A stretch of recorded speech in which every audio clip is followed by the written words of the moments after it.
Hi, my name is Tesla Jefferson, and this is my custom-built tiny house. It was built between the years of 2017 and 2018, and I personally lived in it for a little while in 2018. And I'll give you guys a quick walk around the outside, and then we'll check out the inside. So, a couple of things that you can see off the bat. Okay, our front door is a sliding glass door. It does actually have a lock on it, so it is secure, and then does have a bug screen. We do have an outdoor light. Now this is the correct size for DOT standards to tow down the road. And one of the things you have to take off to do that is to actually take off that light. But it's really easy to unscrew, store inside of the house, and then put back up. We do have an outdoor outlet here. So if you wanted to plug something in, long term, if we were going to keep this, we kind of envisioned putting a large deck out front. So we put these outlets out here just in case you wanted to run lights or have a speaker, whatever you can envision, I guess, for outdoor outlets. So we'll come around this way. Okay. The tiny house is built on a Tumbleweed trailer. So the trailer itself was designed for a tiny house. You can kind of see the jacks in the four corners down here. So these jacks, they're all kind of on blocks right now just to keep the weight off the tires. The house has only been moved 3 times. So the tires are still in really good condition, and we have towed it ourselves. You have a little kick out in the front. If you come around this way, essentially all of the ventilation for all of the indoor amenities is on the back side of the house. So these 2 panels here are the ventilation for the fridge. And the fridge does have a condensation pipe. You would take this out while you're driving down the road. Here is our ventilation for the furnace that we have. Water intake here. So there is a 35-gallon water tank that you can fill from this spot. Or if you don't want to fill the water tank, you can just directly essentially hook up a hose and run water with pressure through the house. We do have a 2-tank system set up with a splitter, and it's really efficient for how it uses the propane. I'll show you all the appliances that use propane on the inside, and then this is the vent for the compostable toilet on the inside. All of the siding is CertainTeed vinyl siding. So even our siding that kind of looks like cedar shake is vinyl. So theoretically, it should really never have to be replaced. Maybe pressure washed every now and then, but it is LEED certified, so it is considered a sustainable siding. You'll notice there is one funny looking pipe right there, kind of in the middle. That's the ventilation for our on-demand hot water heater. We don't have it hooked up right now, so there's actually a larger pipe that attaches, and there's an eyelet on the fascia that we kind of hook everything into. And that's for the hot water heater. Now it is road legal again, so we do have brake lights and a tag. So if you were to purchase a tiny house, we would transfer the tag over to your name, and you could tow it wherever your heart desires. Okay? So we're made it back around to the front, and we'll check out the inside.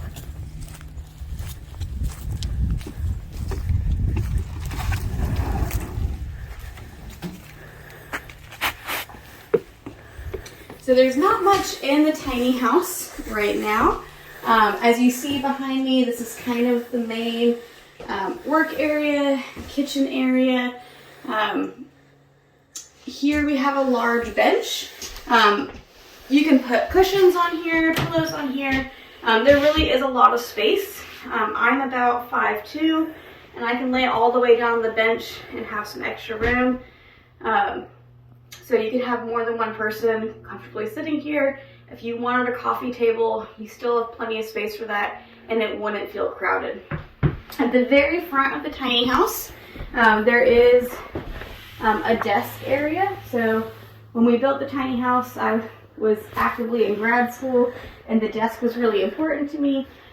There is a recessed light up in the top here, and there's a switch right here for that light. This outlet also has a USB outlet, so if you just want to plug your phone in and not have a really cluttered outlet. We have a couple different USB outlets around the tiny house. So back this way, okay, we have tons of cabinet space. Lots and lots of cabinet space. This was the main pantry area. We still use the tiny house for camping and kind of for family gatherings, so there's still some stuff in here, as you can see. All of these drawers on this side, the top drawers all slide out, and there's plenty of space. This folder here is all of the user manuals for essentially all of the appliances in the tiny house. So we've kind of kept up with everything nice and neat, and tons of storage space. All of these cabinets were custom built for the tiny house. You could fit lots of dishes. Honestly, if you're into the tiny living style, you don't really need a lot of dishes, but there's tons of space if you have camping gear, work gear, clothes, whatever you can kind of imagine. One of my favorite parts of the tiny house are these countertops. So we have 2 live edge slabs. They're both made out of sycamore, so that's a really, really hard, sturdy wood, so they're not going to bend or warp. And they just have this beautiful live edge detail. And the colors and the wood grain, there's some greens, there's some oranges. I don't know if you can see it as well in the video, but they're really just quite beautiful in my humble opinion. Now I'm under the loft, and like I said earlier, I'm about 5'2". If I remember correctly, the loft is about 6 feet tall. My husband's 5'11", and he still fits under here fairly comfortably. He doesn't bump his head on anything unless he was gonna like jump up and down. For the fridge, we did go with an RV fridge. So it is a Dometic. Okay, there's plenty of space if you're cooking for 2 people. There's nice storage shelves on the side. You could fit a gallon of milk in there, some juice, okay, and then there is a freezer up top. This fridge runs off of propane or off of electric. So if you want to be like fully off-grid and use less electricity, you can put it on gas mode. If it's on auto, it's going to use essentially electric or gas depending on whatever it thinks is most efficient at that time, which is a pretty nice feature. Over here, again, we've got some more cabinets. Okay, this would be for your cooking utensils. I always imagined that this drawer here would be like a hideaway trash can. So you could fit 2 small trash cans in here, or just 1 trash can, and then kind of keep it hidden and out of the way. Down here at the bottom is the furnace. Again, we went with an RV furnace. Really efficient. The insulation in the tiny house is all R30 in the walls and in the ceiling. So we went with rock wool insulation, which is a really, really thick kind of, it's not like the cotton candy insulation, I guess, if you're more familiar with that. We didn't go with spray foam because the time of year we were working on the house, it was too cold to actually install spray foam insulation.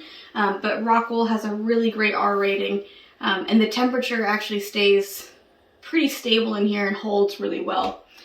There is a two top burner, so there's a large burner and a small burner. Both of these are off of propane. For me, when I was living in here, that was really all I needed. I do a lot of cooking, but I usually just cook in a pot and a pan. I'm not a huge baker, so I didn't really feel the need for an oven. But if you wanted to like have a toaster oven or something, you could honestly probably fit it on the countertop and have plenty of space. We do have a copper sink. This is the only sink in the tiny house. It is very, very large, so you can, there's plenty of space in here for washing dishes. If you wanted to hand wash a couple clothes, you could do that in the sink as well. Kind of up to you. Under the sink is where a lot of the plumbing is kind of hidden / not so hidden away. We also have, there's a couple different things under here. So you can see the PEX plumbing. We also have our, trying to find it, our copper for the propane goes through the back of here. The copper piping for the propane, we actually hired a contractor. We just weren't comfortable doing that on our own. So that was all installed by a licensed contractor. And you can see that there. Close this back up. The other thing that's under here, I'll mention real quick, because we had kind of envisioned that this could be a fully off-grid cabin, is that there is a water pump under here. So there is a 35-gallon water tank. I'll show you where that's at in a second. And if you wanted to pump water without having a hose hookup or having access to like a well, then you could still fill the tank and pump water using the water pump that we've installed under here. All right, close this back up. Here was what I used as the closet while I lived in the tiny house. Now, a couple of things to note, okay? There is an outlet back here, just in case, okay? There's plenty of space. For me, this was more than enough space for what I needed for my clothes. The other thing I'll note, if my cameraman can come back down with me, there is actually a hot and cold water line in this area. So if you wanted to take this bottom shelf out and work on retrofitting this for a washer machine, you could. And that's why we included the hot and cold water into this area and the outlet that could be retrofitted in the future. But we've never used it in that way. Just kind of use it as a closet space and a storage space. Now, behind me is the bathroom, and I will show you guys, there is a sliding door. So there is a pocket door in the space, so there is a little bit of privacy for the bathroom. I will say, this door is not being sold with the tiny house. It has extreme sentimental value to me. My grandmother actually made these stained glass windows herself. The wood in this door was from my grandfather's essentially private wood collection. He was a carpenter for many years. And so we'd be happy to either help you guys find a door to replace this, possibly build a new door, but we're not selling this one. And if you really like stained glass, we can work something out, but you just can't have these windows. Back here, and we were just kind of cleaning up a little bit. This is the composting toilet. Now, right now, it's not being used very often because there's actually a really nice outhouse where the tiny house is parked, and the outhouse works. It's a little bit more convenient than having to clean the composting toilet, I guess is how I'll say it. And the outhouse is really, really close. But quite simple. It's the Nature's Head composting toilet. It does have the crank.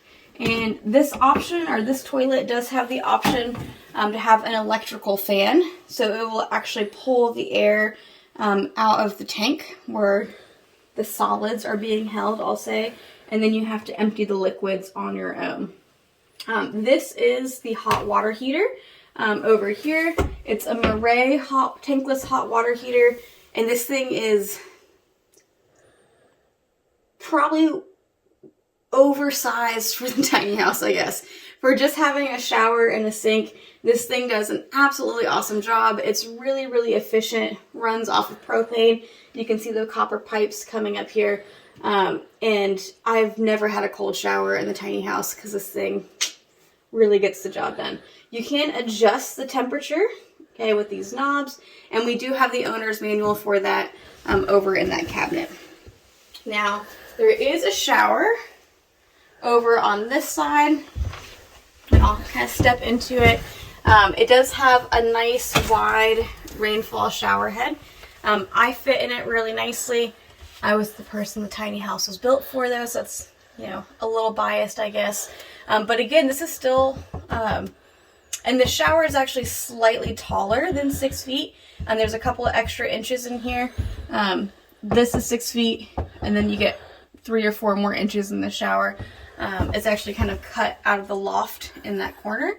But plenty of space to turn around, get a good suds in.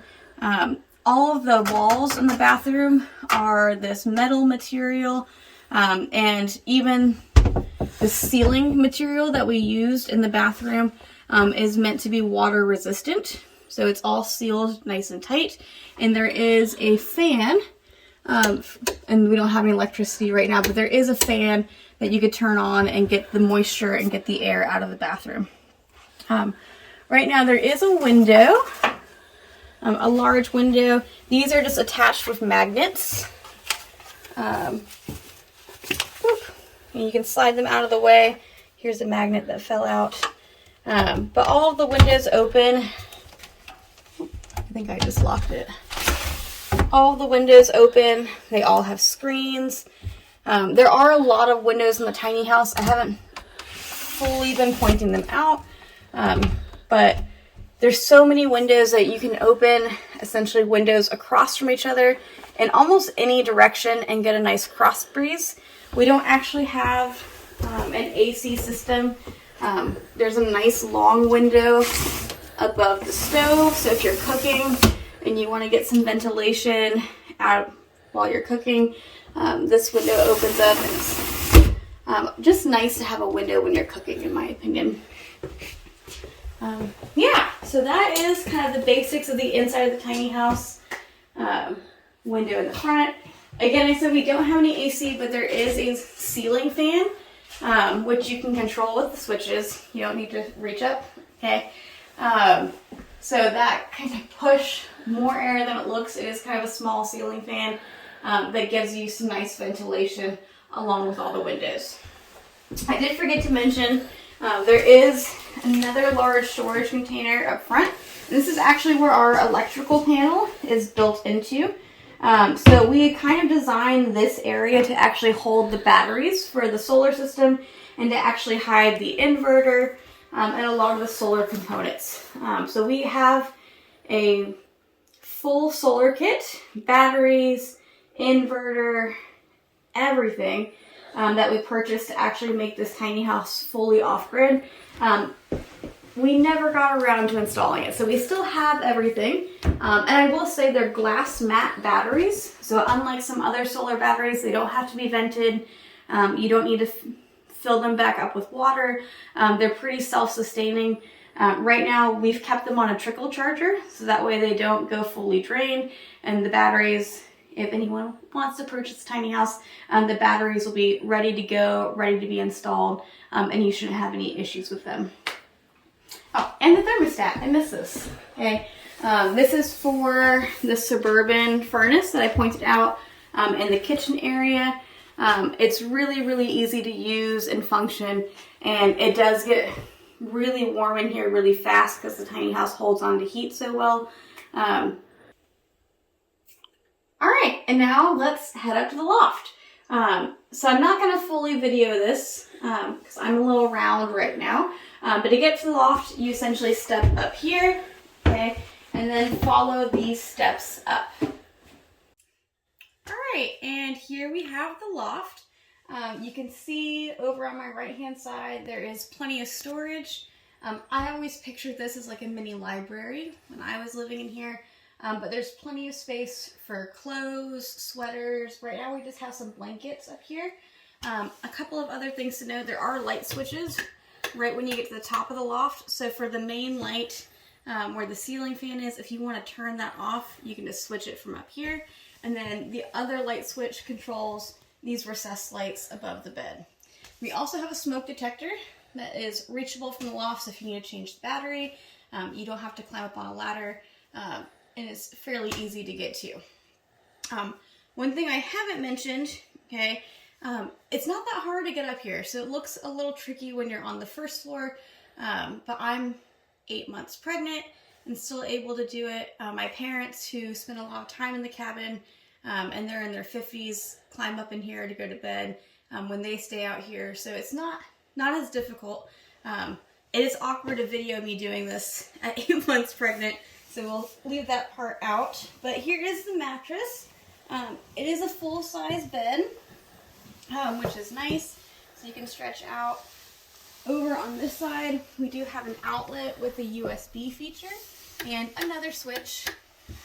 There is a storage bin right behind the mattress. So again, if you want additional storage, this opens up.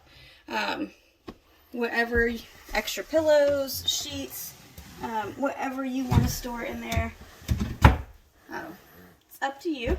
One of my favorite parts of the loft is actually the skylight, which opens up, so there's a handle and you can crank open the skylight. So if you're hot at night or you need a little extra ventilation, this cranks right open.